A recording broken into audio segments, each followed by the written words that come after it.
Donc voici le programme du webinaire sur la péréhabilitation en onco. Donc une première présentation du docteur Eshgas, médecin onco-réhabilitation à l'Oncopole de Toulouse, et professeur Cindy Neusier, oncologue digestif à l'hôpital Paul Brousse, qui vont nous parler du référentiel AFSOS sur la péréhabilitation en oncologie. Ensuite, on aura une présentation de Madame Sylvia Struck, kinésithérapeute et Colline Fillon, éducatrice APA à l'HAD Vendée, qui vont nous présenter un parcours de préhabilitation en chirurgie thoracique que l'HAD a mis en place. Et puis, on terminera le webinaire par une présentation de Sophie Caillot, donc kinésithérapeute et élue à l'URPS Kiné des Pays de la Loire, et moi-même, sur les résultats de l'étude de faisabilité et préhabilitation de la personne âgée avant chirurgie carcinologique. Voilà pour le programme. Merci beaucoup pour l'invitation. Et donc, on va vous présenter le principe de la péréhabilitation dans le parcours d'un patient atteint de cancer. Et on va s'inspirer largement du référentiel AFSOS qui vient d'être publié. Donc, rapide diapo sur les liens d'intérêt. Donc, voici le référentiel péréhabilitation en oncologie qu'on a finalisé au mois de mai dernier et qui, du coup, est disponible en ligne sur le site www.afsos.org.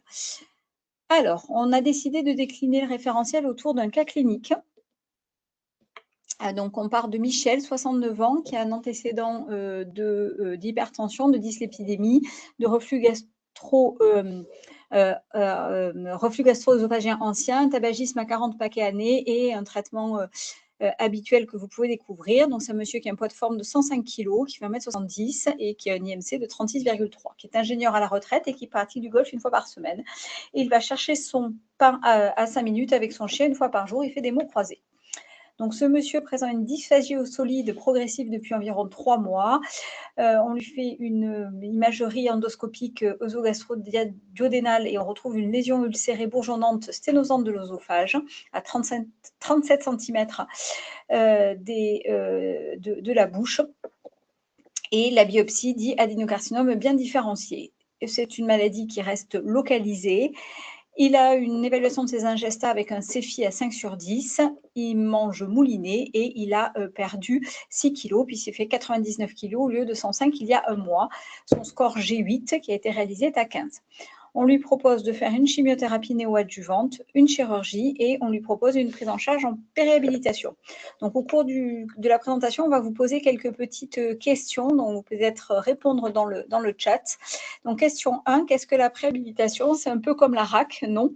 C'est une, virgule, non, point d'interrogation. C'est une préparation par un médecin du sport avant la chirurgie. C'est réservé aux patients fragiles, en particulier âgés ou très dénutris. Il faut au moins 2 mois pour que cela montre des résultats. Et aucune de ces réponses. Voilà, donc alors Cindy, est-ce que tu pourras me dire, parce que moi du coup je vois pas le chat. Bien sûr, du coup je surveille les votes, mais pour l'instant il n'y a rien dans le chat. Voilà, si vous pouvez mettre rapidement A, B, C, D ou E. Alors c'est assez panaché, il y a à peu près autant de A que de E que de C. Ok. Alors, je vais vous mettre la bonne réponse. C'est aucune de ces réponses. On va voir la différence entre la préhabilitation et la RAC. Non, c'est sûrement pas une préparation par un médecin du sport. C'est beaucoup plus multimodal que ça. Ce n'est pas que pour les patients fragiles. On va voir qu'il y a aussi le critère du parcours de soins et du geste chirurgical. Et 2 mois pour que cela montre des résultats, on peut le faire sur moins de temps que ça. Donc, la préhabilitation, en fait, quel est le principe? Donc, la préhabilitation, ça vise à préparer les patients physiquement et émotionnellement à résister au stress de la chirurgie. On le sait, les patients vont être opérés et ça va créer un stress.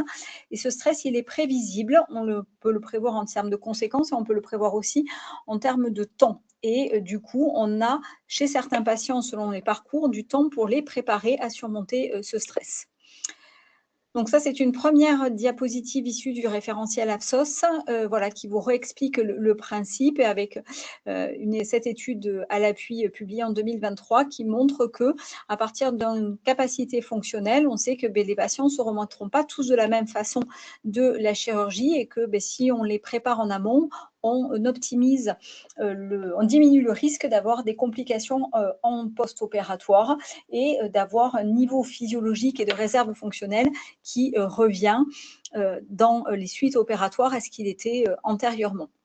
Et on sait aussi que sur des patients fragiles, si on ne les prépare pas avant, eh bien, ils ne se remettront pas du geste chirurgical et pourront potentiellement tomber dans un niveau de perte d'autonomie et de devenir dépendant des autres. Alors, la différence entre la périhabilitation et la RAC, donc là, on vous l'a illustré sur ce schéma. En fait, la périhabilitation, c'est vraiment quelque chose qui va être personnalisé pour le patient, personnalisé aussi en fonction du parcours de soins du patient et ça va être un moment dédié d'évaluation du patient et de programme personnalisé. La RAC, elle, c'est vraiment une approche standardisée où en gros tous les patients vont avoir les mêmes prises en charge et c'est un ensemble de mesures que l'on va associer aux gestes opératoires comme un lever plus précoce, une diminution du temps de jeûne et tous les patients ont la même prise en charge. On peut faire les deux sur un geste opératoire. On peut d'abord préhabiliter les patients et leur proposer un programme de RAC au moment de la chirurgie. Et dans la périhabilitation, en fait, ça englobe tout, le préopératoire, le post-opératoire immédiat, le périopératoire immédiat et le post-opératoire. Et c'est vrai qu'on a voulu beaucoup insister sur le fait que les patients, certes, on les préhabilitait, mais qu'il ne fallait surtout pas les laisser tomber une fois qu'ils avaient été opérés, qu'il fallait continuer à les accompagner. Deuxième question, Michel est adressé en hôpital de jour de préhabilitation. De quelles évaluations et interventions doit-il bénéficier? D'une consultation avec son chirurgien, d'une évaluation multimodale comprenant minima, nutrition, APA, soutien psychologique. Rien du tout, l'adresser à ce type de prise en charge n'est pas nécessaire. D'une prise en charge par l'équipe de soins palliatifs car il est trop âgé pour être opéré. Alors là, tu as une unanimité autour du B avec des A dans à peu près la moitié des cas. D'accord, ok. Donc, effectivement, la bonne réponse était la réponse B, d'une évaluation multimodale comprenant minima, nutrition, APA et soutien psychologique. Alors, bien sûr qu'il faut qu'il voit son chirurgien, on est d'accord, mais ce n'est pas le moment en hôpital de jour de préhabilitation où on va lui faire voir son chirurgien. C'est un autre temps dédié. C'est à toi, Cindy, je te laisse la main. Donc alors du coup, pour revenir sur cette intervention, comme ça a déjà été introduit, on va être dans des parcours de soins qui sont multimodaux. Et donc la périhabilitation, c'est une intervention qui va s'appuyer sur au moins 3 piliers fondamentaux que sont la nutrition avec, on va le voir à la fois, l'évaluation et l'intervention nutritionnelle, l'activité physique adaptée et la préparation psychologique à l'intervention, comprenant aussi la réduction des addictions. Alors, c'est souvent le petit temple qu'on présente comme ça avec les 3 piliers fondamentaux, mais il y a aussi, comme vous le voyez, la base de ce petit temple qui est aussi l'optimisation de l'état médical, c'est-à-dire la prise en charge globale du patient avec l'équilibration de ses comorbidités et la prise en charge des autres symptômes qui peuvent être présents chez les patients. Alors, on l'a dit tout à l'heure dans la réponse à la question, il n'y a pas besoin d'avoir des durées très prolongées pour des programmes de préhabilitation. Néanmoins, pour pouvoir avoir un effet, ça ne peut pas non plus se faire en 3 jours. On a encore des chirurgiens qui nous adressent les patients le vendredi en préhabilitation alors que le malade doit être opéré le mardi suivant. Ça n'a pas vraiment de sens. La préhabilitation, comme on l'a dit, est quelque chose qui s'étend sur plusieurs semaines. On considère que pour être bien, il faut avoir au moins 4 semaines pour des malades qui sont opérés d'emblée. Quand les patients reçoivent de la chimiothérapie périopératoire, ça peut nous laisser des fenêtres de tir plus larges. Et en plus, il y a un deuxième enjeu à la périhabilitation dans ces cas-là qui est aussi d'éviter que les patients se dégradent sous l'effet des complications de la chimiothérapie. Donc, on fait dans ces cas-là des périhabilitations qui sont plus longues et qui peuvent s'étendre sur 8 à 12 semaines avant la chirurgie. Mais donc, là aussi, il y a cette notion de personnalisation, puisque ça va dépendre éminemment de la stratégie thérapeutique, du point de départ en termes d'état nutritionnel et de conditions physiques du patient, et puis bien sûr de l'agressivité tumorale. Si on a un patient qui doit être opéré d'emblée sans chimiothérapie avec une maladie qui a un potentiel évolutif rapide, on peut être amené à raccourcir la durée de ces programmes, et c'est pour ça qu'on a indiqué dans le référentiel ce minimum de 15 jours, mais il faut insister du coup sur la réactivité dans l'adressage des patients et ne pas avoir 3 semaines de programmation, d'un délai de programmation, parce que sinon, on ne répond plus aux besoins médicaux de ces patients. Donc, si on va sur la diapo suivante. Voilà, et donc là, c'est pareil, c'est un point qui a été évoqué tout à l'heure, c'est que vraiment, périhabilitation et RAC, ça doit être un continuum dans le parcours du patient. C'est-à-dire que la RAC, elle est déjà bien rentrée dans les mœurs depuis plusieurs années. Nos équipes chirurgicales, elles sont très habituées à ce type de process qui, le plus souvent, sont gérés de concert avec les anesthésistes, puisque, comme on le disait, ça concerne surtout la phase immédiatement périopératoire intra-hospitalière. Mais donc là, en fait, on est sur des durées et des temporalités qui sont plus longues et qui vont venir encadrer finalement cette phase de périopératoire immédiat. Et donc, ce qui est important, c'est de bien définir les objectifs que l'on va avoir dans chacune des phases. Et donc, vous voyez que pour le côté préhabilitation, le message important, c'est qu'on doit, comme on l'a dit, être réactif dans l'initiation, donc la commencer le plus tôt possible, donc dans le temps d'attente de la chirurgie ou en parallèle de l'initiation de la chimiothérapie, qu'on va avoir cet objectif, comme on vous l'a montré sur les figures, d'augmenter les capacités physiologiques et les réserves cardio-respiratoires des patients de telle sorte à ce qu'ils perdent le moins de capacité dans les suites de la chirurgie et qu'ils reviennent au plus vite à leur niveau basal. Et donc ça va, on y revenir par la suite, souvent se mettre en œuvre sous forme d'hôpitaux de jour pour faire les évaluations des patients. Mais les hôpitaux de jour ne sont pas suffisants. En fait, il faut aussi délivrer l'intervention. Et donc ça, c'est tout un pan sur lequel on va revenir après. Et comme on l'a dit précédemment aussi, le post-opératoire est très important parce qu'on sait que même en ayant préhabilité nos patients, ils vont tous perdre en post-opératoire. Et donc, on doit être là pour les aider à récupérer. Et donc, c'est tout l'objectif de remettre en place ces programmes avec le trépied nutrition, APA, psycho, dans les suites de la sortie d'hospitalisation de chirurgie.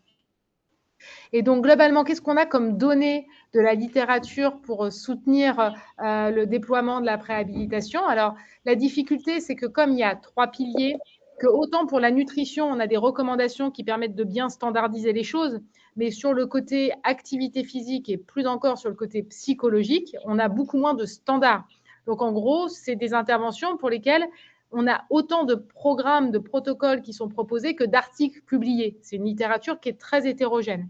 Néanmoins, on voit que malgré cette hétérogénéité, donc inhérente même au type de programme, eh bien, on a des données qui sortent pour faire émerger un bénéfice chez les patients en termes de récupération fonctionnelle, de douleur, d'expérience patient, de durée de séjour et de coût de soins. Donc, on est vraiment dans l'optimisation des ressources et l'optimisation des trajectoires des patients. Et si on va sur la diapo d'après, les questions maintenant contemporaines qui sont mises en avant dans la préhabilitation et la périhabilitation, eh bien, c'est premièrement d'insister sur le caractère multimodal, c'est-à-dire que du fait de l'hétérogénéité de cette littérature, eh bien, on sait qu'il y a des études où il y a eu les 3 versants qui ont été proposés, d'autres où il n'y avait qu'un seul des piliers, d'autres où il y avait les 2. Globalement, ce qui ressort de l'actualisation de la méta-analyse de Makisak, c'est que les interventions qui sont les plus efficaces, c'est celles qui combinent les piliers. Donc, on ne peut pas dire qu'on fait de la préhab si on a juste une intervention diète ou si on a juste une intervention APA. Il faut vraiment, pour en tirer le maximum de bénéfices, combiner les éléments. Après, on va y revenir par la suite. Le deuxième élément, ça va être celui de la dose. Docteur, tu avais bien fait d'avancer. C'est celui de la dose, puisqu'en fait, on voit dans la littérature que de la même manière, on a différents types d'intensité de programmes qui ont pu être proposés. Alors ça, c'est plus particulièrement sur le versant de l'activité physique. Et donc, globalement, ici, je vous montre l'exemple d'une étude à succès qui était une étude chez des patients atteints de cancer du côlon sans chimiothérapie préopératoire et donc qui était opérés après 4 semaines d'une préhabilitation. Donc, vous voyez un schéma court, il n'y avait que 4 semaines. Mais c'était un programme qui était très intensif puisque les patients devaient revenir à l'hôpital, faire des exercices supervisés de haute intensité 3 fois par semaine. Et en plus, ils avaient l'intervention nutritionnelle et psychologique. Avec ce degré d'intensité, cette étude, elle a permis de montrer que ça réduisait de 50% le taux de complications post-opératoires. Et comme vous le voyez sur la partie droite de la figure, il y avait une amélioration de tous les tests fonctionnels des patients, le test de marche de 6 minutes, le hand grip, le test de levée de chaise. Donc, un vrai impact aussi sur les performances, entre guillemets, des malades. Maintenant, si on va sur la diapo d'après, on a à l'opposé beaucoup de littérature sur les interventions au domicile et donc qui sont dans ces cas-là souvent des interventions de moindre intensité qui sont le plus souvent non supervisées. Et ce que l'on observe, c'est que lorsque l'on fait uniquement du domicile, eh ben, on a plus de mal finalement à faire en sorte que les patients atteignent une intensité suffisante. Et dans ces études, donc celle de gauche, en fait, s'intéressait exactement à la même population que la précédente que je vous ai montrée, mais sauf que c'était de l'intensité modérée au domicile. Et donc là, il n'y avait plus aucune différence en termes de résultats sur les complications et les performances des patients. Et de la même manière, il y a une grosse étude qui avait inclus près de 1000 patients que vous voyez donc sur la partie droite, chez les patients âgés, on va y reparler par la suite, fragiles, et qui avait montré que quand on randomisait un programme de préhabilitation versus les soins standards, eh ben, on n'arrivait pas à mettre en évidence de différence. Et c'est probablement parce qu'il y a une problématique de dose suffisante à atteindre pour montrer un bénéfice. Donc ça, c'est très important à avoir en tête que quand on parle de préhabilitation, on a ces 3 piliers et ce qu'on arrive à faire valider, c'est vraiment des doses, des volumes, des protocoles précis à atteindre pour observer un bénéfice. Et donc là, du coup, on avait une question justement, comme on l'a dit, qui avait vraiment le côté nutrition qui était au cœur en fait de la préparation de l'intervention. Donc, on avait une question qui était un petit peu basique sur l'état nutritionnel de ce patient. On vous avait remis le résumé, à savoir qu'il avait un IMC qui était à plus de 30, avec un poids actuel à 99 kg, une EVA des ingestats à 5/10, un score G8 qui ne montrait pas de fragilité gériatrique. Et on vous demandait comment est-ce que vous le classiez en termes de non dénutris, dénutris légers, modérés, sévères ou sans plus de précision. Et donc, je vous laisse voter un petit peu. Pour l'instant, j'ai 3 réponses avec du C, du D, du E, surtout du C, majoritairement du C. Et donc, si on fait afficher la réponse, en fait, on n'a pas tous les éléments. C'est-à-dire que sur les critères, on va le voir clinique. Il a des critères cliniques de dénutrition modérés, mais pour être sûr qu'il n'est pas sévère, il nous manquerait la valeur de l'albuminémie. Donc, raison pour laquelle on vous faisait répondre dénutrition sans plus de précision. Donc là, c'était simplement pour rappeler qu'on a 3 entités nutritionnelles auxquelles on est confronté en cancérologie. La dénutrition donc, est basée sur les critères du GLIM et puis ceux de l'HAS en France, qui comprend un critère étiologique, le cancer en étant un automatiquement, et un critère phénotypique qui est essentiellement la perte de poids ou l'IMC. Comme vous le savez, il a été incorporé dans cette définition aussi la prise en compte du muscle récemment. Et le muscle, donc ça correspond à la dimension de la sarcopénie. La sarcopénie, initialement, c'était une entité purement gériatrique pour décrire la perte de masse et de fonction musculaire liée à l'âge. Et on l'a transposé sous le terme de sarcopénie secondaire pour décrire la perte de muscle dans le cadre du cancer ou d'autres maladies chroniques. Et enfin, la cachexie. La cachexie, ça implique une perte de gras et ou de muscle dans un contexte d'inflammation chronique. Et ça, c'est important, en fait, d'en tenir compte parce que les malades qui ont une inflammation chronique, ils sont hyper cataboliques et c'est des patients qui vont être plus difficiles à prendre en charge parce qu'ils vont moins bien répondre aux interventions de nutrition, d'activité physique et ça reste un angle mort dans la littérature à l'heure actuelle. On ne sait pas si c'est des patients qui sont définitivement réfractaires à nos interventions ou s'il faut y aller avec des doses plus importantes. Mais donc, d'où l'importance de bien phénotyper les malades dans les études et dans la routine. Sur voilà, ces fameux critères de diagnostic de la dénutrition, mais donc dont je vous ai déjà parlé, avec l'étiologique, le cancer systématiquement, le phénotypique, la perte de poids. Donc là, il était dans les critères phénotypiques par rapport à sa perte de poids, donc qui était de plus de 5% en un mois, mais qui n'atteignait pas 10% en un mois, ce qui l'aurait classé dénutri sévère. L'indice de masse corporelle, il est non informatif chez ce patient. Et donc, comme on a des patients qui sont non informatifs pour la perte de poids et pour l'IMC, c'est important, donc en particulier pour les patients obèses, d'évaluer le muscle parce qu'on peut être obèse et dénutri. C'est les fameux patients obèses sarcopéniques qui sont les pires d'un point de vue de trajectoire souvent périopératoire. Et comme vous le voyez à droite, l'albuminémie n'est plus un critère diagnostique de la dénutrition, mais par contre, ça à prendre en compte pour évaluer la sévérité. Et donc, si on n'a aucun critère de dénutrition sévère sur les critères cliniques, il faut regarder l'albumine parce que si notre patient avait une albuminémie en dessous de 30, ça l'aurait classé sévère. Voilà, donc cette évaluation du muscle qui est très importante. Donc, comme on le disait, en particulier dans le contexte de patients obèses, on peut passer à côté d'une dénutrition si on s'appuie juste sur la perte de poids ou sur l'IMC. Et le muscle, comment on l'évalue ? Il y a une part d'évaluation de la composition corporelle qui peut s'appuyer sur le scanner en coupe L3 pour lequel on a maintenant des logiciels automatiques et gratuits comme Odias. Donc, on a donc des logiciels qui peuvent nous aider pour la recherche, pour caractériser nos malades. On a également la bioimpédancemétrie ou la densitométrie qui peuvent être utilisées. Et puis, pour le côté d'évaluation fonctionnelle, l'idée, c'est de rester sur des tests simples pour que ce soit généralisable au quotidien. Et donc, globalement, il y a 3 tests, le hand grip, le test de levée de chaise et le test de marche de 6 minutes qui, on va le voir, ont été retenus dans le référentiel également comme des piliers pour l'évaluation des patients. Voilà. Et donc, on avait une dernière petite question concernant le phénotypage de ce patient. On a parlé de son état nutritionnel et maintenant concernant sa condition physique. Comment est-ce que vous l'évaluez? Est-ce que vous considérez qu'il est sédentaire ou non sédentaire et actif ou inactif? Donc là, c'est encore une fois pour une question de définition. Donc, je vous rappelle qu'il est ingénieur à la retraite. Il fait du golf une fois par semaine. Il va chercher son pain à 5 minutes et il sort son chien une fois par jour et il fait des mots croisés. Et là, vous n'êtes pas tous d'accord entre vous. Il y a du D, du B, du A. Donc du D, du B. Donc beaucoup à dire qu'il est non sédentaire. Et donc, on va voir du coup, donc là, il fallait dire qu'on n'avait pas suffisamment d'éléments parce que les volumes de chacun de ces temps de sédentarité et d'activité dans la journée n'étaient pas suffisamment bien évalués. Donc là, c'est vraiment des définitions basiques, mais vous le savez tous qu'il ne faut pas confondre activité physique et activité sportive. Dans ce domaine des suivis des patients en cancéro, ça peut leur faire peur quand ils entendent sport et cancer parce que beaucoup se disent que ça va rajouter à leur fatigue et que ça va amener des contraintes. Et donc, parmi les activités physiques, il y a les activités sportives, mais il y a aussi toutes les situations du quotidien où on est en mouvement, aussi bien dans les loisirs, les activités domestiques et les manières de se déplacer. Donc, c'est pour leur dire que c'est un cadre très large et que tout le temps qu'ils vont passer en dehors du lit ou du fauteuil, c'est du temps d'activité physique. Deuxième élément, c'est donc là, on l'a vu, du coup, sur la diapo d'après, ça va aller assez vite puisque c'est la diapo avec les tests qui ont été retenus dans le référentiel pour évaluer la condition physique.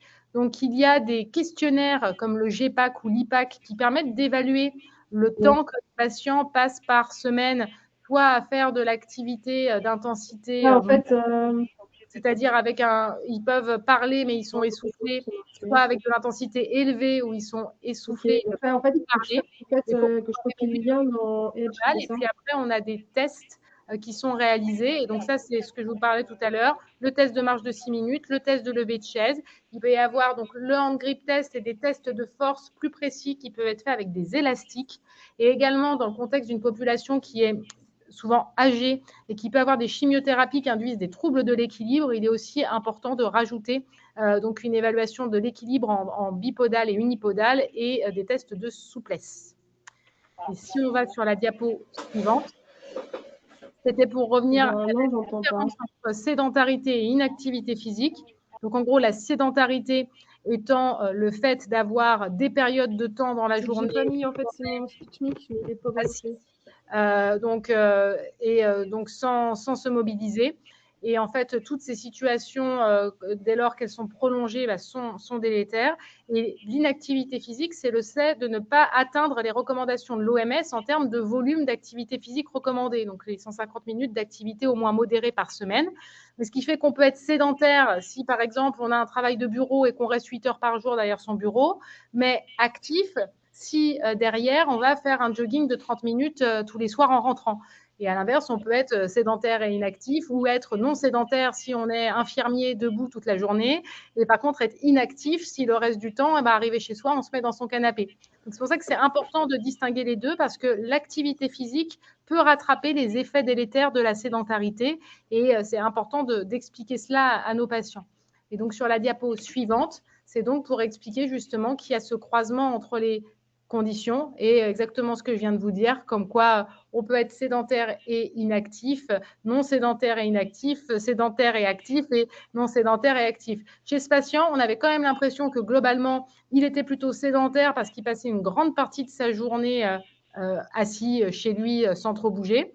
Et probablement qu'il était aussi inactif parce qu'au vu des activités qu'il nous décrivait, donc le golf, ça dépend à quelle intensité il l'a fait, mais quand même, c'est rarement du modéré ou du très intense. Et la sortie pour aller chercher son pain à quelques centaines de mètres et la sortie avec son chien, c'est souvent de l'activité d'intensité même faible et qui ne compte même pas dans les volumes importants pour l'OMS, je veux dire. Et donc, sur ce, je crois que je te redonne la parole.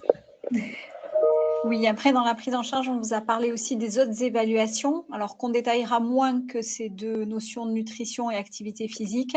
Mais donc, il ne faut pas oublier toute la partie souffrance psychique et addictologie, et également donc, le côté optimisation médicale, où on va évaluer tout ce qui est lié directement soit à la tumeur, soit au traitement oncologique, les comorbidités du patient, parce qu'un patient peut rentrer aussi dans la maladie cancéreuse avec d'autres problèmes de santé, le contexte gériatrique, bien entendu, et la situation sociale précaire. Enfin, il faut évaluer la situation sociale de nos patients. Est-ce qu'il sera capable et est-ce qu'il aura l'entourage nécessaire pour rentrer chez lui une fois qu'il aura été opéré? On revient un peu sur notre cas clinique. Donc, notre patient qui a un adénocarcinome du cardiaque, la CT3N0, dénutrition modérée, sarcopénie, désadaptation. Donc, quelle stratégie de prise en charge proposez-vous? Renoncer à la chimiothérapie et la chirurgie d'emblée, parce qu'il est trop fatigué, alléger la chimiothérapie, renoncer à la chirurgie, mettre en place un programme de préhabilitation personnalisé et multimodal. Donc là, vous devez normalement tous répondre la bonne chose. Cindy, est-ce que tu as quelques réponses? Je confirme que c'est unanime pour la D. Ok, super. Je te repasse la main, du coup. Donc là c'était un effet pour pouvoir redonner un peu, maintenant qu'on a compris qu'il y avait ces 3 piliers, de donner un peu les repères des cibles à atteindre. Alors, comme on le disait, pour la nutrition, c'est assez bien standardisé parce qu'on a des recommandations internationales et européennes qui fixent les cibles en termes de protéines et de calories. Donc, il faut atteindre 30 kilocalories par kilo et par jour et 1,5 g de protéines par kilo et par jour.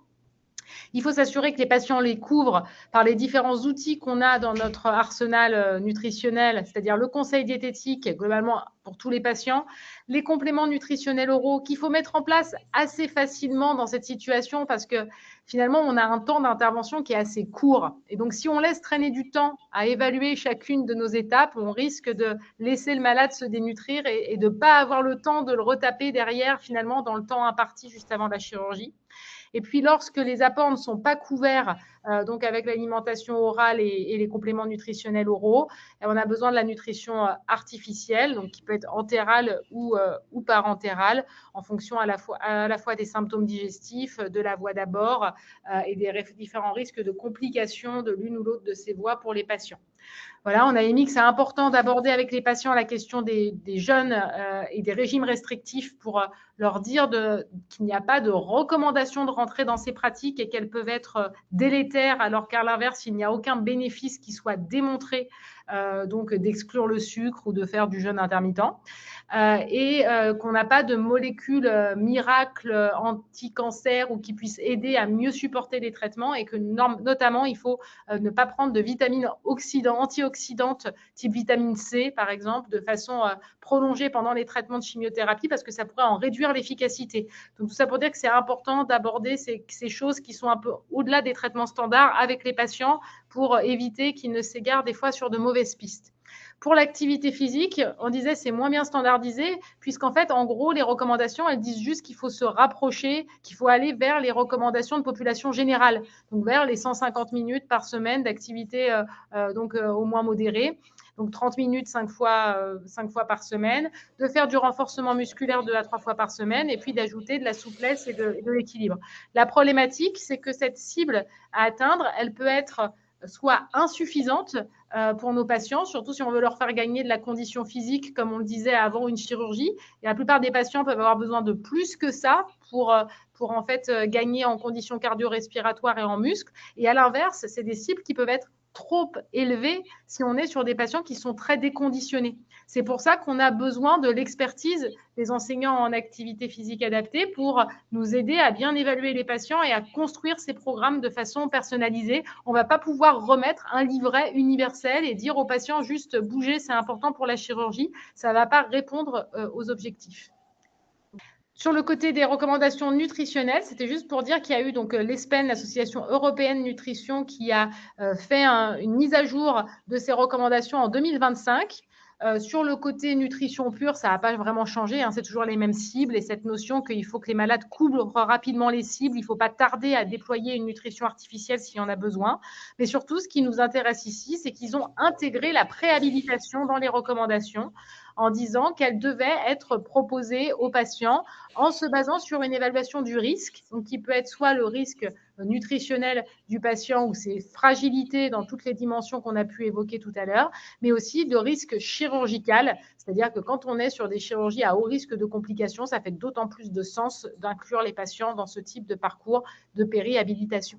Voilà, pour pouvoir redire que concernant le suivi nutritionnel, on a aussi voulu insister dans le référentiel sur le fait que ça ne s'arrêtait pas au moment de la chirurgie et qu'il fallait continuer à suivre les patients par la suite, à la fois immédiatement après la chirurgie pour éviter l'effet rebond en termes de poids où ils vont perdre souvent facilement 5 à 10% de leur poids initial après les grosses chirurgies digestives notamment. Donc, il faut savoir les rattraper rapidement et les aider à récupérer, mais aussi au plus long terme, quand on a des chirurgies qui modifient le circuit digestif, ça peut induire des carences et des symptômes fonctionnels au long cours pour lesquels ça nécessite de continuer de les suivre même plusieurs mois après la chirurgie.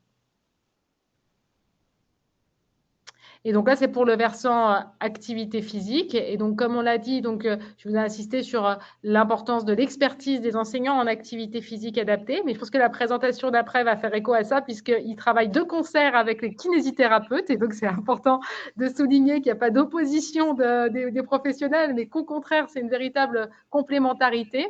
Et donc, c'est vrai que dans la phase initiale où nos patients sont pris en charge, il y a vraiment un duo entre les deux parce qu'on est à la fois sur une part de faire gagner les patients dans leurs conditions physiques, d'évaluation comme on l'a vu avec les enseignants en activité physique adaptée, mais on sait aussi que sur le périopératoire immédiat, c'est vraiment le domaine des kinésithérapeutes, c'est la mobilisation précoce, la kinésithérapie respiratoire, etc. Et donc, il faut vraiment qu'on ait une synergie entre les différents acteurs et puis en tenant compte aussi des limitations des patients. Pour certains, ils vont avoir besoin d'une véritable rééducation au sens kinésithérapeutique du terme, surtout quand il y a des interventions qui peuvent avoir trait à l'orthopédie notamment. Et donc, c'est pour ça que c'est vraiment important de ne pas cloisonner les professionnels, mais de travailler ensemble. À côté de la prise en charge nutritionnelle et physique et de l'activité physique, il y a aussi donc l'optimisation médicale globale qu'on ne va pas détailler, mais sur lequel le référentiel vous propose aussi des stratégies. Donc, bien sûr, tout ce qui est symptômes liés à la tumeur et les effets secondaires des traitements oncologiques, puisque la plupart sont quand même au cours d'un parcours néoadjuvant, chimio, radiothérapie ou voire les deux. Donc, pour gérer tous ces symptômes-là, nous, on vous propose de vous référencer aux autres référentiels de l'Absos qui sont quand même assez fournis en matière de gestion des effets secondaires des traitements oncologiques. Bien sûr, les comorbidités, faire de l'optimisation pharmacologique et ne pas hésiter quand on a des doutes à avoir des recours d'avis spécialisés. Est-ce que le patient est bien équilibré sur le plan endocrinologique, sur le plan cardiologique, pneumologique, etc. Le contexte gériatrique, on ne vous a pas mis les diapos du référentiel, mais il y a toute une partie dédiée aux patients de plus de 75 ans et on rappelle que les G8 doivent être faits aux patients de plus de 75 ans et que certains patients, il faut les adresser à une évaluation oncogériatrique. Pareil pour la souffrance psychique, il y a quelques critères proposés dans le référentiel pour savoir à quel moment il faut proposer un adressage psychologique aux patients. Le sevrage des addictions, qui est très important pour ces patients qui vont être opérés, à la fois sur le côté tabac et les problèmes de cicatrisation que peut entraîner le tabac, mais aussi les phénomènes de sevrage pour des patients qui, lors de la chirurgie, vont être hospitalisés quelques jours et qui peuvent être en manque, soit de tabac, soit d'alcool, durant les jours d'hospitalisation. Donc ça, c'est des choses qui vont s'anticiper et il faut leur en parler. Et ensuite, la situation sociale précaire. Il y a des patients qui vont avoir des situations sociales précaires et qu'en fait, leur priorité, c'est surtout de savoir où est-ce qu'ils vont aller quand ils vont être opérés parce qu'ils savent qu'ils ne pourront pas rentrer chez eux parce qu'ils sont tout seuls. Et ça, ce sont des choses qui s'anticipent avant la chirurgie et qui font aussi partie de la préhabilitation et de la périhabilitation. Ensuite, il y a toute la partie prévention des séquelles attendues. On sait que certains gestes chirurgicaux vont créer des séquelles, l'estomie digestive, l'estomie urologique, mais aussi des fois quand on a des sarcomes, des séquelles fonctionnelles ou sur le plan des cancers des voies aérodigestives supérieures, la mise en place de trachéotomies ou des troubles de la déglutition. Donc, autour des trois piliers, va y avoir aussi, en fonction du geste de chirurgie, mais d'autres professionnels de santé qui pourront être mobilisés en amont et en post-opératoire pour justement prévenir les séquelles. Donc, on a fait le choix de ne pas tout détailler parce qu'on ne sera jamais exhaustif, mais qu'il faut penser aussi à adapter les professionnels qui vont être amenés à intervenir en plus dans le parcours de préhabilitation en fonction du geste chirurgical et de la localisation oncologique initiale pour prévenir les séquelles. Enfin, où réaliser la périhabilitation? Alors, on sait que dans la suite, vous allez avoir d'autres présentations autour de cette thématique, mais en gros, il n'y a pas de modèle unique et que souvent, on se base sur les expériences et les ressources locales. Simplement, on insiste sur le fait que les bilans d'évaluation, ils peuvent être organisés en hôpitaux de jour multidisciplinaires et c'est probablement le modèle le plus adéquat de faire venir le patient parce qu'il peut aussi y avoir un temps d'échange entre les professionnels de santé et s'accorder sur un programme personnalisé multimodal pour le patient. Ensuite, il faut connaître son territoire, il faut savoir quelle est l'offre autour de chez soi, que ce soit en ville, en établissement ou des fois aussi en association. Et tous ces modèles vont reposer sur une personne clé qui va être soit un médecin, soit un intervenant paramédical qui va assurer la coordination, qui peut contacter aussi les structures et faire le lien entre les professionnels. Donc, elle peut se faire soit en hôpitaux de jour dédiés en structure MCO ou dans les SMR, en hospitalisation temps partiel ou conventionnelle, mais également en ville avec des professionnels formés aux spécificités du cancer et de ses traitements, APA au domicile, en ville, association, en lien ou non avec les maisons sport santé, les outils de supervision distancielle, le conseil, le suivi diététique en ville ou en association, et on vous propose de vous référer au réseau Oncodiète, la prise en charge psychologique en ville ou en association, et ensuite en lien avec les prestataires de services ou les HAD, quand on dispose de prestataires de services ou d'HAD qui proposent la périhabilitation, et également en lien avec les dispositifs d'appui à la coordination. Voilà, nous arrivons au terme de notre présentation. On a un petit peu dépassé, on est désolé. Je vais arrêter le partage pour voir si vous avez des questions. Il y a une question sur comment on évalue l'inflammation chronique pour phénotyper les patients par rapport à la question de la cachexie. C'est une très bonne question parce qu'en fait, il y a beaucoup des essais cliniques qui sont en cours dans l'indication cachexie qui en fait s'appuient uniquement sur les critères de perte de poids, notamment pour les cytokines, les agents qui ciblent les cytokines de la cachexie comme les anti-GDF15. Et en effet, ça pose problème parce que c'est pas les mêmes patients quand ils ont ce syndrome inflammatoire ou pas. Alors, il y a des choses simples comme de regarder la valeur de la CRP des patients, mais il n'y a pas de seuil universel. Globalement, c'est souvent à 10 qu'on met le seuil, mais c'est quand on a des malades qui ont 200 de CRP, c'est pas la même chose non plus quand ils ont 15. Donc, il y a cette notion de regarder un peu le ratio neutrophile-lymphocyte ou la CRP. Et puis, de façon plus on va dire technique, il y a certains centres où il y a la possibilité d'avoir accès à la calorimétrie indirecte et qui permet de savoir si les malades sont hypercataboliques, hypermétaboliques ou pas. À l'heure actuelle, je trouve que c'est pas quelque chose qu'on peut facilement recommander parce que l'accès à la calorimétrie indirecte, ça reste quand même extrêmement hétérogène sur le territoire. Mais donc, l'idée, c'est plutôt de réussir à générer des données large à partir de critères simples, un peu comme tout à l'heure quand on parlait des tests de conditions physiques, on ne va pas faire des VO2 max à tous les malades. Là, c'est un peu pareil. Si on commence à dire pour savoir si un malade il est cachectique, il faut faire une calorimétrie indirecte à tous les malades, on ne va pas s'en sortir. Donc l'idée, c'est d'essayer d'avoir en tête, de mesurer des choses simples comme la CRP, de regarder les neutrophiles, regarder les lymphocytes, et puis de voir si on ne peut pas faire émerger des choses à partir de ces éléments cliniques de base. Mais il n'y a pas de critères consensuels sur cette définition de l'inflammation chronique dans la définition de la cachexie. Est-ce qu'on a le temps, Madame Rivol, de prendre une autre question ou pas? Oui, tout à fait. Je vois qu'il y a le docteur Vitellus qui pose une question dans le chat. Oui, c'est là que je pensais. Oui. Sur la question des HDJ de préhabilitation avant chimiothérapie palliative. Alors, la préhabilitation a été construite autour du modèle chirurgical. Cependant, il y a d'autres initiatives aussi qui se font, par exemple, autour de protocoles intensifs type greffe. Voilà, où pareil, on commence à préhabiliter les patients avant d'aller en greffe. Moi, je n'ai pas de notion avant chimiothérapie palliative.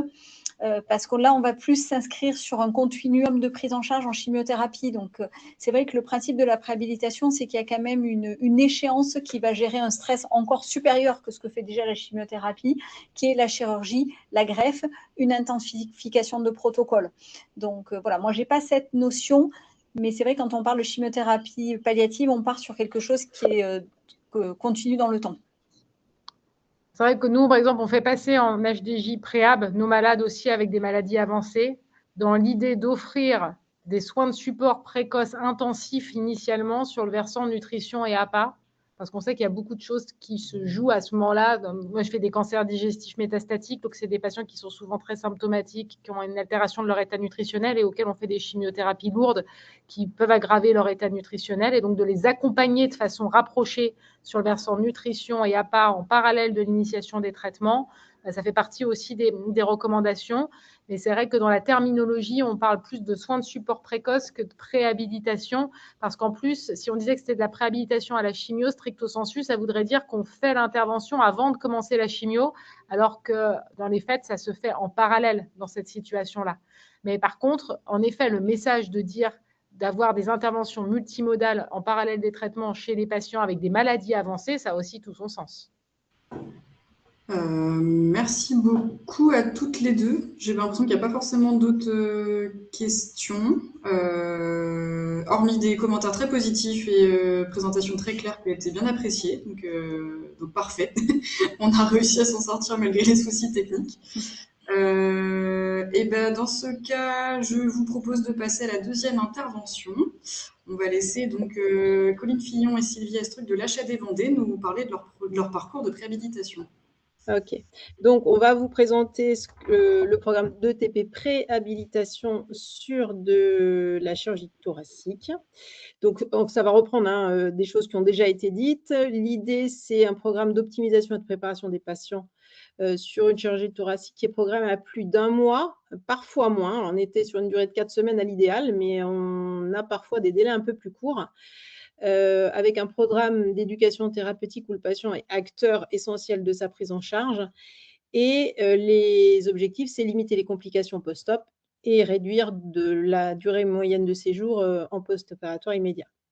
Il y a 4 volets principaux, donc on retrouve les 3 dont on a déjà parlé, l'activité physique adaptée, l'aspect nutritionnel, l'accompagnement psychologique. Et puis dans ce cadre-là, on a aussi rajouté l'éducation respiratoire et l'apprentissage de la VNI, sachant qu'on a l'avantage à l'HAD Vendée d'avoir un médecin pneumologue qui travaille chez nous. Donc les 4 volets principaux, l'activité physique adaptée, l'aspect nutritionnel, l'accompagnement psychologique et puis l'éducation respi VNI sur une durée de 4 semaines. Donc, lors de ce suivi, il y a plusieurs professionnels qui interviennent en collaboration, alors avec le médecin traitant qu'on laisse dans la boucle évidemment, et le chirurgien thoracique aussi pour mieux préparer le patient à son intervention. Et c'est surtout aussi pour nous un moyen de préparer le post-opératoire parce que le patient aura déjà connaissance des professionnels. Nous, on aura déjà connaissance du patient de sa globalité avant l'intervention. Il aura les professionnels libéraux donc, du coup, qui l'auront déjà repéré et qui sauront déjà comment le patient fonctionne, ses petites routines, etc. Il s'approprie le matériel. Il y a une réassurance et un accompagnement psychologique de tous les intervenants au décours. Donc, c'est vraiment le côté pluriprofessionnel qui est intéressant. Donc, le déroulement de l'ETP, comment ça se passe? Alors, déjà pour qui? C'est des patients qui sont atteints d'un cancer du poumon avec une chirurgie programmée. On a des critères de test d'effort, donc je vous laisse découvrir. Des fragilités par comorbidité et l'âge supérieur à 70 ans. Souvent, il y a un parcours de chimio néoadjuvante préalable, mais ce n'est pas obligatoire. Quand? Alors, c'est un planning hebdomadaire qu'on donne aux professionnels et aux patients avec un passage quotidien d'un professionnel. Donc, la plupart du temps, c'est 2 interventions kiné, une intervention en enseignement d'activité physique adaptée, un passage, donc IDEC, infirmière de coordination de l'HAD. IDEL, c'est infirmière libérale. Et puis, en alternance, soit le pneumologue HAD, soit moi-même, qui n'est HAD, une fois en ETP.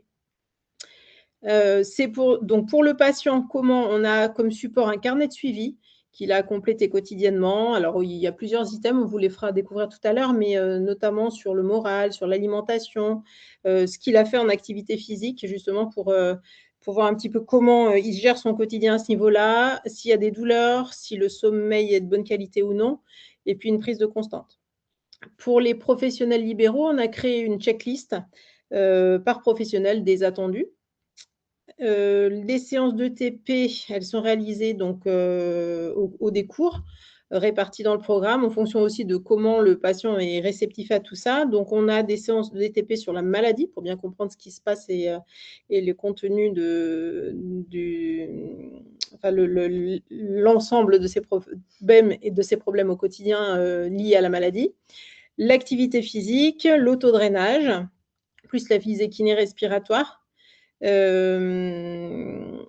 ce qui est drainage au niveau respiratoire aussi pour l'aider en post-op, tout ce qui est nutrition et les différents traitements, comment les adapter, enfin pourquoi on les adapte parfois et tout ce qui est VNI. En suivi nutrition, on a une fiche nutrition qui est préétablie qu'on vous fera découvrir par la suite. Et bon, après, ça, c'est en interne à l'HAD, mais voilà, on a créé un item spécifique ETP préhabilitation sur Dominique, qui est notre logiciel de gestion. Donc, comme je vous disais, on a des fiches liées aux différents professionnels et à ce qui est attendu de par chaque professionnel. Donc, je décris. Les infirmières, donc coordinatrices chez nous, accompagnent le patient tout au long de le parcours pour qu'ils deviennent acteurs de leur prise en charge. C'est vraiment un point fondamental de ce type de prise en charge en HAD. Elles recherchent les professionnels libéraux de proximité, sachant qu'on part toujours des professionnels déjà existants et connus par le patient. On vérifie que la relation patient-aidant se passe bien aussi pour ne pas avoir quelqu'un qui est surangoissé ou freiné par son aidant. Ça arrive parfois. On assure une évaluation globale avec un suivi une fois par semaine et une séance de TP sur la nutrition. C'est les infirmières chez nous qui s'en occupent. On remplit un bilan global hebdomadaire, donc concernant les items dont on parlait juste avant, l'alimentation, le transit, le moral, les constantes, les douleurs. Enfin, bon, globalement, on check l'état général du patient au décours. Et l'infirmière de coordination coordonne aussi tout ça pour s'assurer du bon déroulement du programme et pas se retrouver avec plusieurs passages un jour ou en respectant au plus possible les routines du patient. Pour l'aspect aussi, j'insiste sur l'aspect aussi social, hein, si c'est quelqu'un qui a des petites habitudes de rencontrer des amis, etc., sur certains temps, c'est hyper important de garder ce rythme-là et de respecter tout ça pour justement ne pas être trop intrusif dans la phase préopératoire. L'infirmier libéral, lui, remplit un bilan hebdomadaire, donc qui reprend un petit peu les mêmes choses. Ils assurent le soin en cas de maladie chronique en parallèle. Je ne suis pas un patient qui a une autre pathologie. Il y a souvent des comorbidités associées, donc souvent, malheureusement, d'autres suivis en parallèle. Elle surveille pendant 5 jours en post-chimio, quand il y a une chimio néoadjuvante. Et elle vérifie le remplissage du carnet pour être sûr que le patient s'est bien approprié les outils et est aussi assidu dans cette mise en place. Je vous le fais pas forcément dans l'ordre. Je passe au pneumologue et puis le kiné référent, donc moi-même et l'enseignante en activité physique adaptée de l'HAD. Donc, ils accompagnent les professionnels libéraux dans les différents programmes. Donc, souvent, on a un lien déjà d'emblée dès qu'on sait quel est le libéral. Et puis après, on a un suivi au décours par téléphone, par visio parfois, ou en présentiel si on arrive à les croiser. On fait le lien avec le chirurgien, le médecin traitant et l'équipe gériatrique selon les besoins. Et puis, on réalise, selon nos spécialités, les différentes séances de TP dont on a parlé. Je te laisse continuer, je continue. Le kiné, alors on remonte. Le kiné, alors on assure les exercices ventilatoires, tout ce qui est drainage bronchique, tout ce qui est apprentissage de la toux protégée, la prophylaxie lors des transferts pour ne pas se faire mal juste en post-op. Et puis, travail inspiratoire avec la spirométrie incitative pour vraiment arriver dans les meilleures conditions possibles au niveau ventilatoire. Et l'enseignement en activité physique adaptée, du coup, c'est améliorer la condition physique, la capacité fonctionnelle et la qualité de vie en général du patient. On réalise un bilan initial et final des capacités physiques. On crée du coup des séances d'activité physique adaptée, donc de marche ou de vélo, ainsi de renforcement musculaire, d'équilibre, de coordination. Vraiment, c'est un programme global. On adapte surtout l'intensité des exercices aux capacités physiques initiales du patient. Et on utilise beaucoup le principe de progressivité avec l'échelle de Borg. On reprend d'ailleurs tous les petits exercices qu'on a vus tout à l'heure qui étaient présentés sur la première présentation étaient essentiellement les mêmes supports, les mêmes tests, les mêmes. Voilà, on était vraiment en bonne corrélation avec tout ça. Et puis en parallèle, on fait intervenir si besoin donc une diététicienne ou un psychologue ou une assistante sociale pour vraiment l'aspect pluridisciplinaire. Donc là, on va vous présenter un peu nos outils. Donc, on donne aux patients un programme d'intervention qui est assez fluctuant en fonction donc, de la date de chirurgie et de la date où on nous demande de nous mettre en place. On est sur un programme qui est assez chargé où on essaye d'avoir 20 séances réparties sur plus ou moins 4 semaines. Avec du coup un passage infirmier libéral, un passage de notre infirmière coordinatrice, une séance d'activité physique adaptée par semaine, 2 séances de kiné et un passage par notre pneumologue ou Sylvie, notre kiné référente de l'HAD. Et on essaye en fait de coordonner un petit peu chaque jour un passage ou regrouper des passages s'il faut faire des visios, enfin voilà. Et après, on transmet donc ce programme au patient pour qu'il soit bien OK avec tous les passages et surtout pour qu'il essaye d'adapter sa vie sociale à côté. Voilà, pour qu'ils prennent ses rendez-vous ou qu'il ait des choses prévues avec leurs amis. Enfin voilà, parce que nous, on est sur des patients qui, globalement, d'extérieur, vont très bien. Et donc, en fait, ils n'ont rien changé à leur vie avant tous les examens, avant l'annonce du cancer, tout ça. Donc, on ne veut vraiment pas arriver dans leur vie et les surcharger et leur apporter beaucoup de notions autour de la maladie, tout ça, ce qui peut faire peur. Donc, on essaie vraiment de les inciter à continuer leur petite vie sociale. Sachant qu'en parallèle, on a un programme là qui est décliné sur 5 jours de prise en charge HAD, mais le samedi, dimanche, ils sont censés quand même être actifs, remplir leur carnet. C'est vraiment suivi sur 7 jours sur 7. Hein. Donc voilà. Ça, c'est notre checklist qu'on a créé pour nos professionnels. Donc avec un petit peu, comme c'est un nouveau programme, une nouvelle filière que nous, on a créée à l'HAD, les professionnels libéraux, ils ne connaissent pas trop ce programme. Donc, on a vraiment voulu les aiguiller et du coup, leur préparer des petites checklists pour vraiment les inclure à fond dans le programme. Le carnet de suivi, donc, il se présente là. On vous a mis vraiment la première page et la deuxième. Donc, tous les jours, et donc, ils doivent un peu noter comment ils se sentent. Ils doivent prendre leur constante. Donc, on leur fournit un tensiomètre, un saturomètre. On leur demande s'il y a un thermomètre, balance. On leur demande de prendre leur poids une fois par semaine. On leur demande de noter ce qu'ils mangent, s'ils ont eu des douleurs, s'ils ont réalisé leurs exercices d'activité physique et s'ils ont bien dormi. Là, on est sur nos fiches nutrition qu'on a créées avec nos infirmiers coordinateurs. Donc, on est globalement sur des conseils assez généraux avec l'alimentation équilibrée et vraiment, s'il y a besoin d'enrichir son alimentation, des petits conseils pour enrichir. Et après, il peut y avoir donc en parallèle de ça une intervention de la diététicienne si au décours de cette présentation, en fait, on se rend compte qu'il y a des manquements ou à la demande du patient, hein, effectivement aussi, qui peut se rendre compte d'un écart entre ce qu'il devrait faire en théorie et puis ce qui est à l'ordre du jour chez lui. Voilà, on peut compléter à ce moment-là avec un professionnel qui la suivra de manière plus serrée, on va dire. On va vous présenter un cas concret du coup d'un patient qu'on a eu dans ce programme de préhabilitation. Donc, c'est une demande qui a été faite entre le chirurgien et le pneumologue. Donc, il avait un carcinome épidermoïde lobaire inférieur gauche avec une chimiothérapie, immunothérapie néoadjuvante et chirurgie programmée dans 4 semaines. Donc, en amont, on a été l'évaluer au domicile, donc moi-même avec le pneumologue de l'HAD. On a bien expliqué le programme avec vraiment l'intensité du programme, avec tous les passages quotidiens des professionnels. Et on lui a remis le carnet de suivi. Ensuite, on a réalisé ce qu'on appelle, nous, une préadmission. Donc, on a contacté les professionnels libéraux que le patient connaissait ou qui intervenaient auprès du patient ou dans la commune du patient. On leur a bien expliqué nos attendus. On a commandé aussi le matériel auprès du prestataire pour que le pneumologue réalise ses séances d'éducation thérapeutique, donc la VNI, saturomètre et aussi un vélo d'appartement. Et après, lors de l'admission et du coup du début du programme, ça a été réalisé par notre infirmière coordinatrice en présence de l'infirmière libérale. Et là, on a pu remettre du coup tout le planning avec tous les passages de tous les intervenants aux patients. Et elles ont fait un point sur l'état général du patient. Et donc, lors des semaines, donc chaque professionnel libéraux et HAD sont intervenus selon le planning défini. Ensuite, on a bien eu une surveillance des effets secondaires de la chimiothérapie injectable et on surveillait bien les constantes, la motivation et le moral du patient. Et juste avant l'intervention, donc nous, on fait un relais vers le service de chirurgie thoracique par l'infirmière coordinatrice et par une synthèse de notre pneumologue à l'HAD.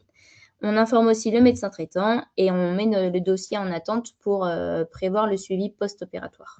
Donc voici le programme d'intervention qu'on a donné du coup aux patients avec les passages de chaque professionnel, les horaires, les séances de chimio. Et on voit bien que le samedi et dimanche, du coup, on les laisse remplir leur livret en autonomie. Et on fait du coup des petits checks souvent en début de semaine auprès des patients.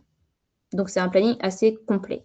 Les points positifs du coup qu'on a ressortis auprès des patients sur cette prise en charge et surtout auprès de Monsieur D. Pour le patient, il y a beaucoup d'apports théoriques qui sont quand même préalables et qui sont vraiment un support aux patients et ils apprécient avoir vraiment ces apports théoriques. On les prépare physiquement et on les réassure. On a du coup là, la prise en charge hospitalière, elle a été écourtée. Donc là, Monsieur D, il a été seulement 3 jours à l'hôpital après sa chirurgie. La famille a été rassurée aussi par la prise en charge pluridisciplinaire parce qu'on n'oublie pas quand même qu'il y a toute la famille qui est autour du patient. Et après, monsieur a aussi apprécié qu'il connaissait tous ses professionnels libéraux et achadiens qui pouvaient le suivre après l'opération, donc en suivi post-opératoire. Et après, pour les professionnels, donc comme je disais, un nouveau programme, donc c'est un apport ou un complément de nouvelles compétences. C'est une prise en charge pluridisciplinaire. Il y a un intérêt plus, on va dire, de la continuité du suivi pré- et post-opératoire. Et nous, on a aussi un retour très positif des différents chirurgiens. Et pour l'instant, au point négatif, donc on n'en avait pas réellement. On en avait juste un, c'est quand même que le programme est assez dense et un peu intrusif. Un peu intrusif, dense, avec beaucoup d'informations chez des patients qui, en fait, n'étaient pas forcément prêts à recevoir autant d'informations et de personnes aussi chez eux. Oui, voilà, c'est un point qu'on a pu relever depuis qu'on a fait ce diaporama, puisqu'on a eu plusieurs prises en charge depuis. Ça a été est-ce que, enfin voilà, finalement, on se sentait peut-être un peu moins malade avant que vous arriviez, en gros. Et après, donc Alors voilà, après, si vous le souhaitez, on peut vous parler, mais c'est un peu presque le même type de programme pour le post-opératoire, mais on s'était quand même consacré au pré. Donc le TP réhabilitation, donc on est sur le même type de programme, chez donc toujours les mêmes patients. On prend d'abord en charge les patients sur une prise en charge post-chirurgie et on s'oriente en programme de TP réhabilitation après l'accord de notre pneumologue, le docteur Bontemps, où on évolue notre projet thérapeutique. C'est lui qui réajuste en fonction vraiment de l'évolution du patient, de son état général. Et voilà. Donc là aussi, on est sur un planning hebdomadaire qu'on donne aux patients et aux professionnels. On commence d'abord par des séances de kiné, 2 à 3 par semaine.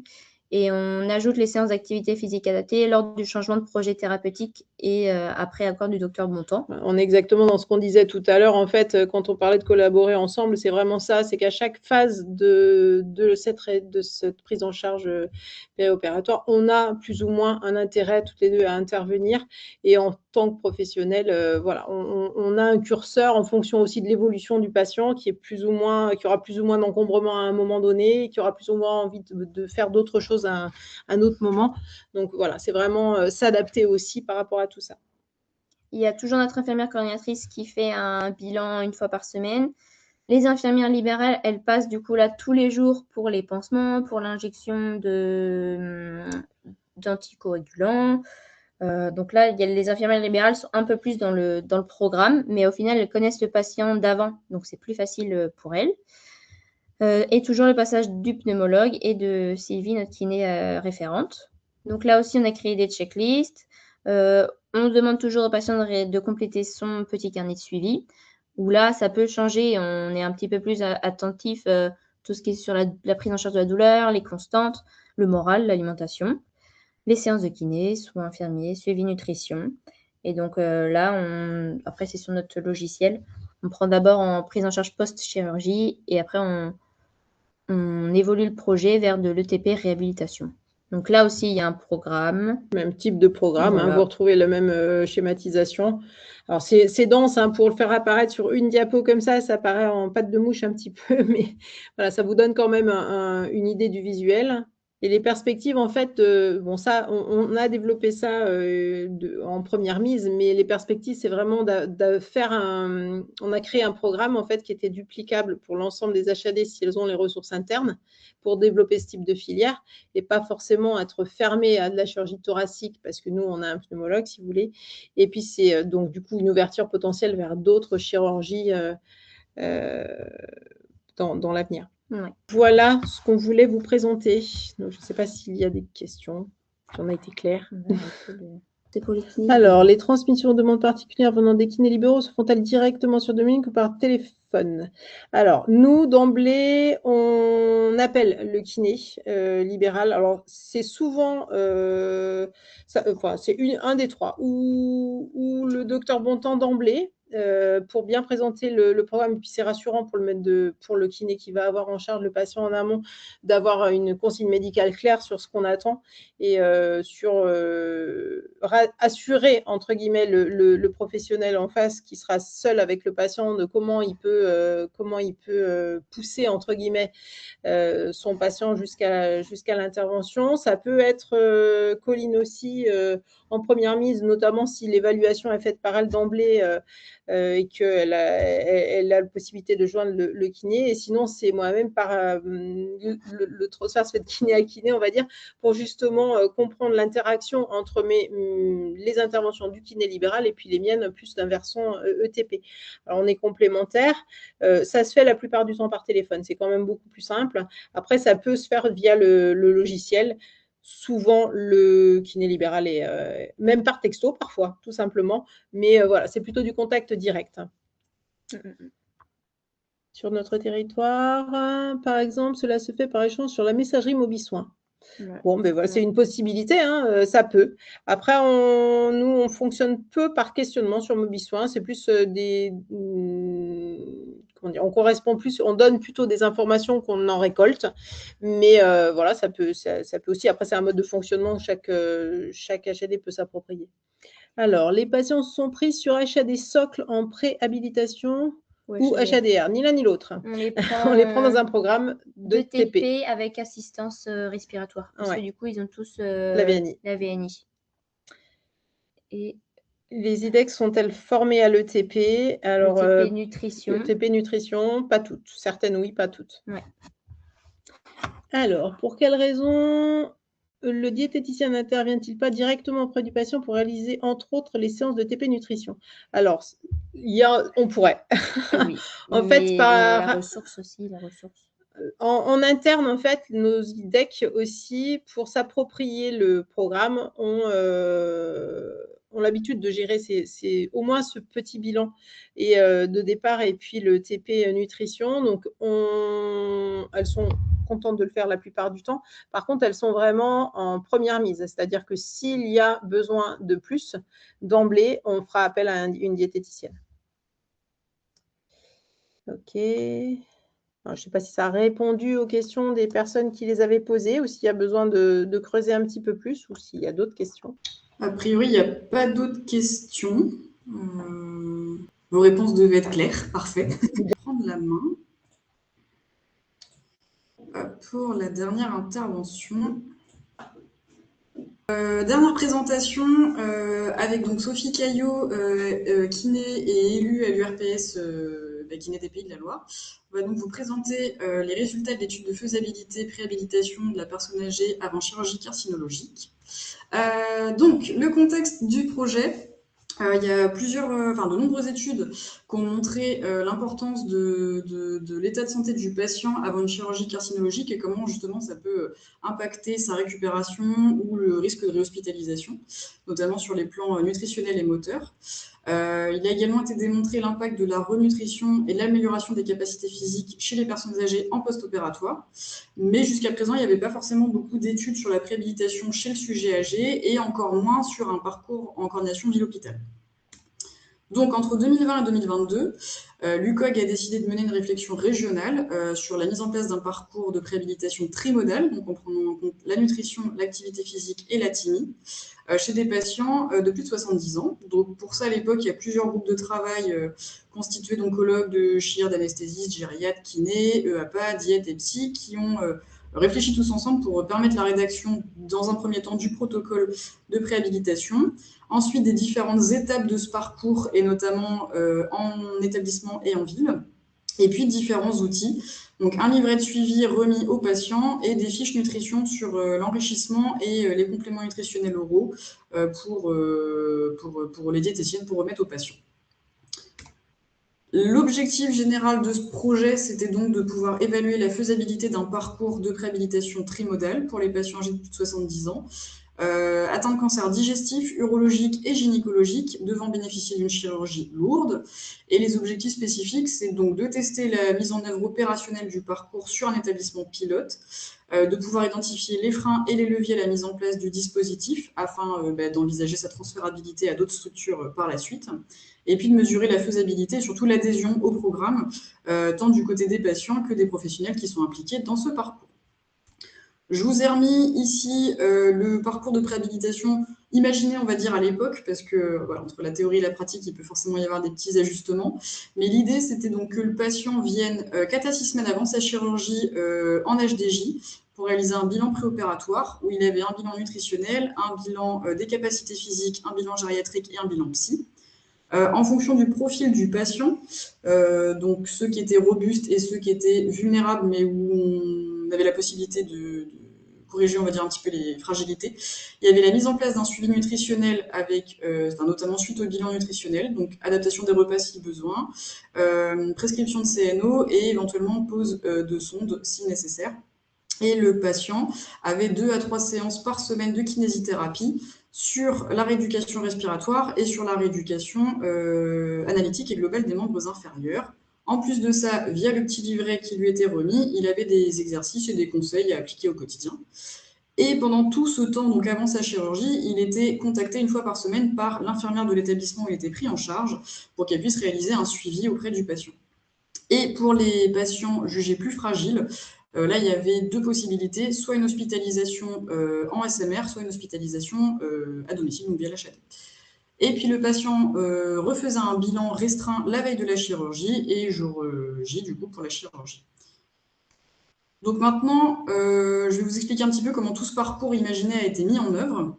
Donc, plusieurs acteurs et partenaires sur ce projet, donc OncoPL et donc l'UCOG avec sa branche oncogériatrie, en partenariat avec l'URPS Kiné des Pays de la Loire, la clinique Jules Verne à Nantes qui a servi donc d'établissement pilote, l'HAD Nantes et Région et le SMR de Jules Verne pour donc coller aux différents types de parcours en fonction du profil du patient.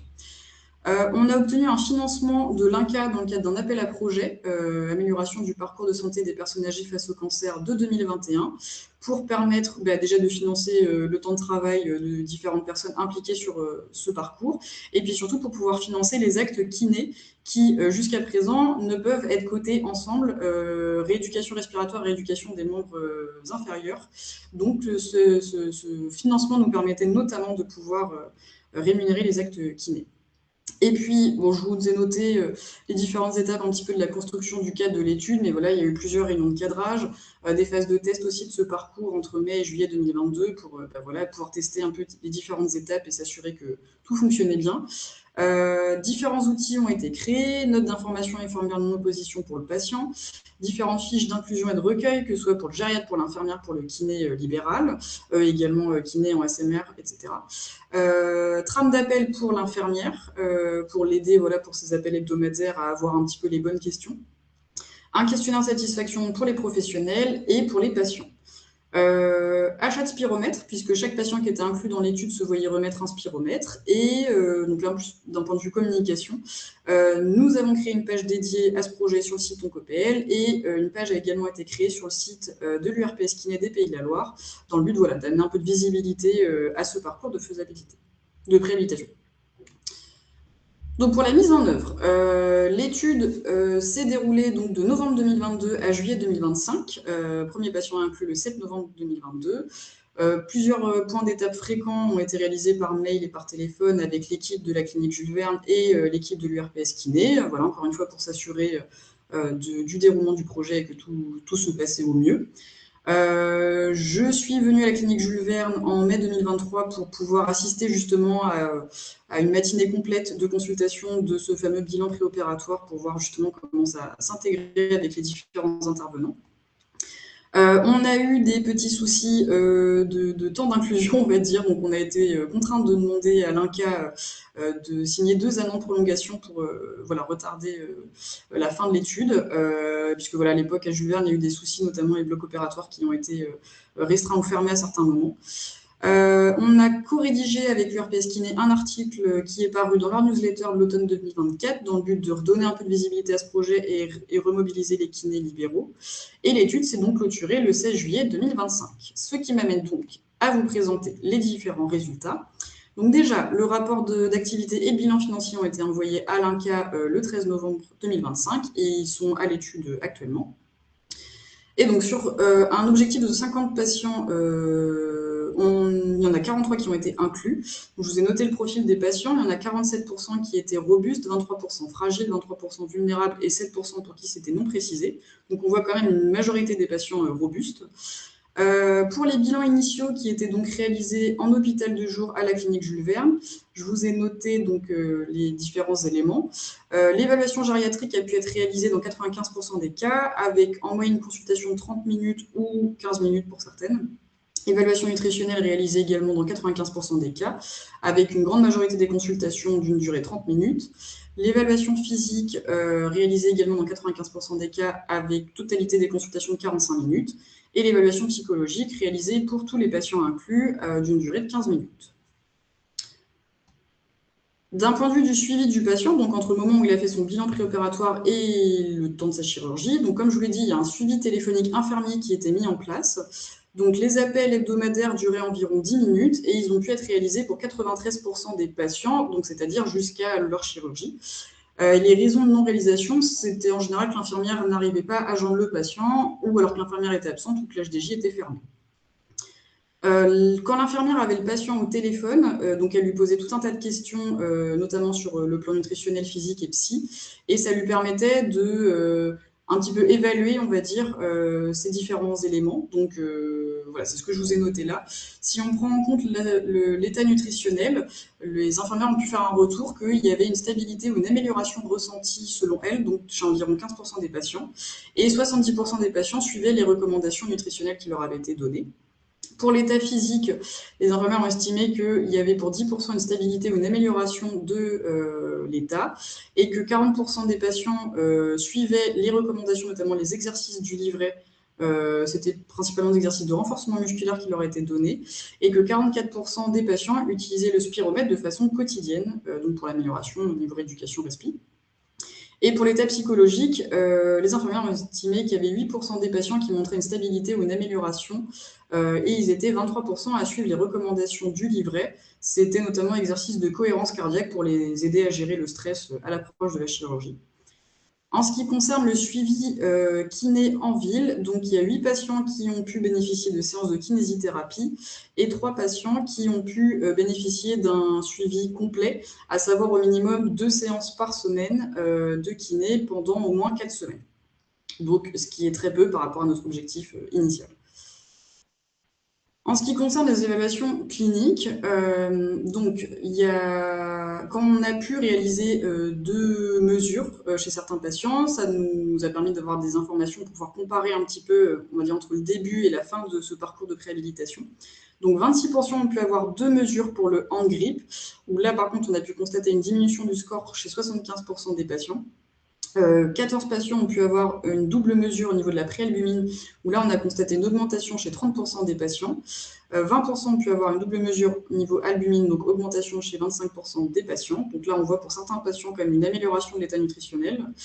Et au niveau du QLQC30, donc questionnaire de qualité de vie, 26 patients ont pu avoir la double mesure et on a pu constater qu'il y avait un score global qui était en diminution chez 46% des patients et à l'inverse, un score global en augmentation chez 36% des patients. Donc voilà, c'est très fluctuant au niveau des réponses là-dessus et il y a un peu deux groupes. Ensuite, on a interrogé les patients sur leur satisfaction. Donc, on a 67% qui ont répondu. On leur a notamment demandé ce qu'ils pensaient de la pertinence du bilan initial qu'ils ont été faire en HDJ à Jules Verne et des recommandations qui leur ont été remises. Et ils étaient 80% tout à fait d'accord sur cette pertinence. Ils étaient 80% à dire que le livret de suivi était tout à fait clair. 97% étaient très satisfaits du suivi téléphonique par l'infirmière. Ça, c'est vraiment le gros point positif de ce parcours de préhabilitation. Ça a déjà été montré dans d'autres parcours qui existent ailleurs, mais vraiment, l'appel de l'infirmière, c'est essentiel pour le patient. Il se sent rassuré et suivi. Et ils sont 62% à estimer bien mieux ou meilleur leur état général à l'approche de la chirurgie. Et en satisfaction globale concernant le parcours, ils ont donné la note de 8,4 sur 10. Donc voilà, on voit en tout cas du côté des patients, juste en termes de satisfaction, pas forcément de données cliniques, mais de satisfaction, ils étaient quand même très satisfaits de ce parcours. Maintenant, retour des professionnels. Donc, on a interrogé les infirmières de Jules Verne qui ont réalisé le suivi téléphonique hebdomadaire. Donc, elles ont estimé que la mise en place était bonne et notamment la trame d'appel qu'on leur avait remis était très pertinente. Elles ont quand même malgré tout parlé du fait que la charge documentaire était importante à gérer, parce que c'est vrai que forcément, il fallait recueillir chaque semaine les réponses du patient. Elles ont donc pu évaluer une amélioration, une stabilisation de l'état nutritionnel constaté, ce qui leur a aussi permis au fur et à mesure d'ajuster les CNO chez certains patients. Et alors, ça reste du retour oral, j'allais dire, sans réelles données, mais les infirmières des services de chirurgie ont rapporté aux infirmières de l'HDJ qu'elles ont quand même constaté une récupération post-opératoire plus rapide chez les patients qui avaient été inclus dans l'étude et qui avaient donc bénéficié de ce parcours de préhabilitation. La médecin gériatre de l'HDJ en charge de ce parcours est satisfaite quant à la mise en œuvre du parcours. Elle est notamment très satisfaite de voir l'implication et la satisfaction des patients, même si voilà, il y a eu quelques petites difficultés logistiques pas toujours évidentes au niveau de l'HDJ ou des intervenants pas toujours disponibles. Et par contre, voilà, le truc qui pêche un petit peu plus, c'est le délai souvent trop court avant la chirurgie qui a notamment empêché une bonne coordination avec les kinés de ville. Je laisse maintenant la parole à Sophie Caillot qui va vous faire un retour sur les kinés libéraux. Oui, bonjour à tous. Écoutez, je suis ravie de partager ce retour d'expérience. En tant que représentante de l'URPS Kiné des Pays de la Loire, je suis accompagnée également par Philippine Rochemort qui est notre chargée de mission. Voilà, donc on a été effectivement impliqués dans cette expérimentation de préhabilitation en oncogériatrie. On en a parlé dans les interventions précédentes. L'intérêt majeur de ce projet, il est il réside dans cette dynamique interprofessionnelle, hein. Vous en avez parlé les uns et les autres, cette dynamique interprofessionnelle sur laquelle il s'appuie. Ça, c'est vraiment quelque chose de très important. Nous nous sommes rencontrés entre acteurs de santé, un petit peu tout corps de métier confondu, et nous avons co-construit ensemble ce protocole. Et ça, c'est important, cette collaboration, elle illustre parfaitement l'importance du lien ville-hôpital. Et dans ce cadre, en effet, donc les kinés libéraux ont été pleinement intégrés au parcours de soins, notamment dans cette phase de préhabilitation. Donc, pour eux, cette expérience a été très intéressante. Elle leur a permis de participer à un parcours tout à fait innovant, d'avoir également une place reconnue dans l'optimisation préopératoire du patient et vraiment de contribuer à l'amélioration de leur état fonctionnel avant la chirurgie.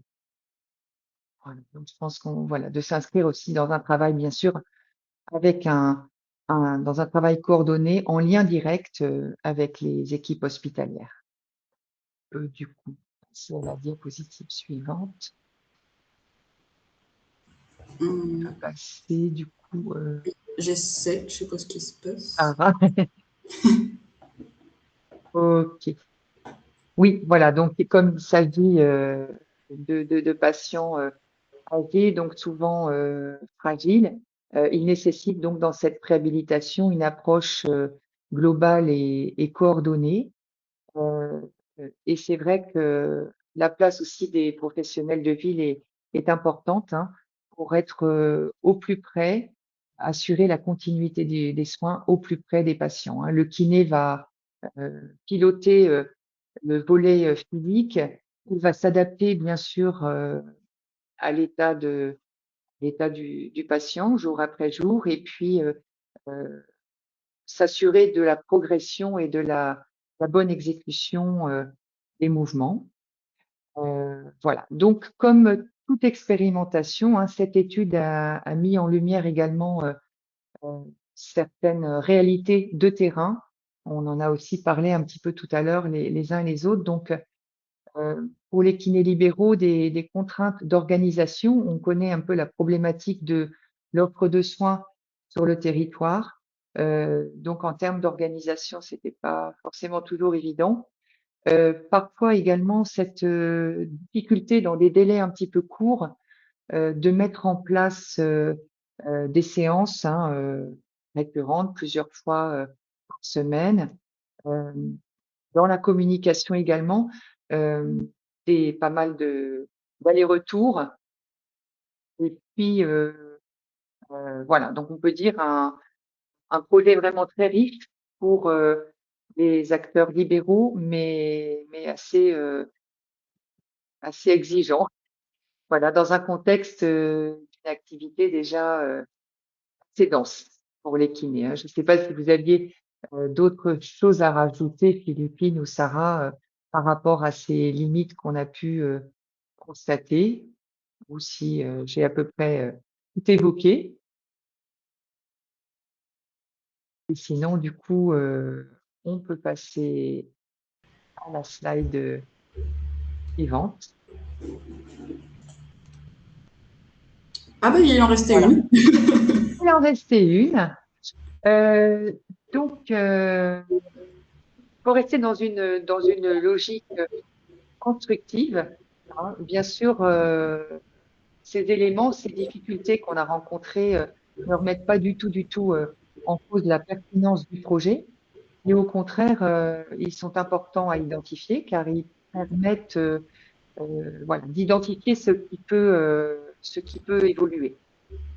Donc voilà, en tant qu'URPS, nous, on se doit de porter ces retours et de transformer cette expérience en levier d'amélioration, hein. Donc, identifier les conditions nécessaires pour impliquer nos collègues, les différents ajustements organisationnels, et voilà, ce qui est les prérequis pour rendre ce parcours compatible avec l'exercice en ville. Voilà.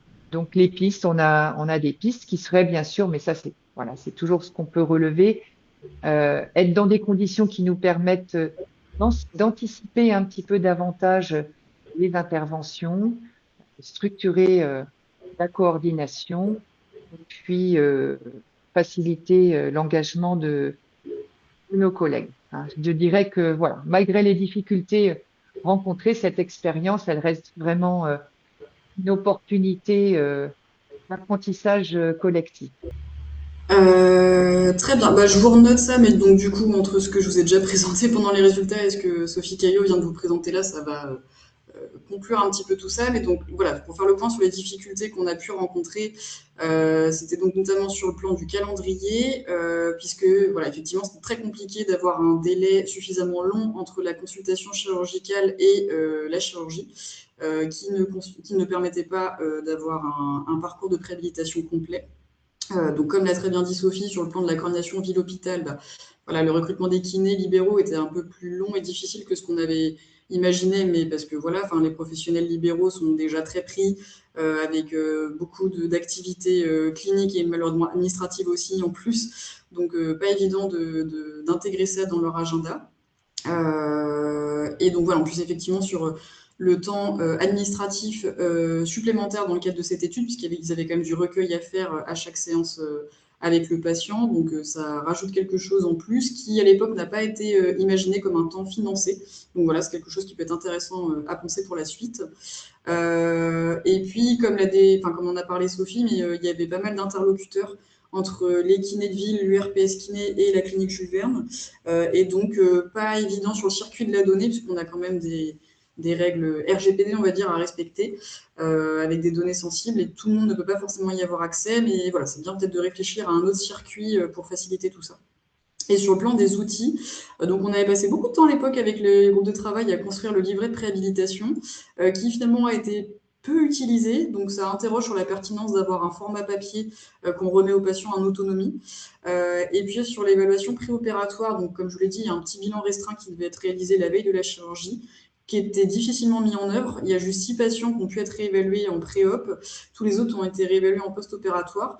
Donc, comme je vous disais, par exemple, vous avez vu les résultats pour le hand grip étaient pas bons, puisque 70% des patients avaient un hand grip inférieur sur la deuxième mesure. Et puisqu'il a été la plupart du temps réalisé en post-op, les résultats sont biaisés, puisque voilà, on a un patient fatigué, douloureux, et donc voilà, c'est pas forcément des résultats très pertinents sur ce plan-là. Mais donc pour finir effectivement sur ce projet, qui donc est une étude de faisabilité, donc c'était l'objectif principal d'évaluer si oui ou non c'était faisable et d'évaluer les freins et les leviers.